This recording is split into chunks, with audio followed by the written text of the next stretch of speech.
રહ્યા છો NN news. હું છું એન્કર અર્પિતા પટેલ. હવે જોઈએ અગત્યના સમાચાર.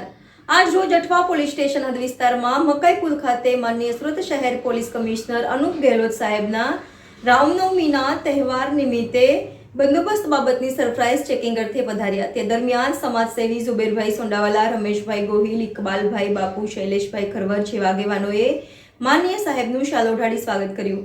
તેમજ કોમી એકતા, ભાઈચારો ટકાવી રાખવાના પ્રયત્નો બાબતે સાહેબશ્રીને અવગત કરાવ્યા કે શહેરમાં અશાંતિ ક્યારે પણ ન થાય અને અમે પણ પોલીસ સાથે મળીને પ્રયત્ન કરીશું. NN news Surat. દર્શક મિત્રો, તમારી આસપાસ બની રહેલી અવનવી ઘટનાઓ વિશે જાણવા માટે એનએન ન્યૂઝને લાઇક કરો, શેર કરો, સબસ્ક્રાઇબ કરો અને બેલ આઇકન પ્રેસ કરો, જેથી આપને નોટિફિકેશન્સ મળતી રહે.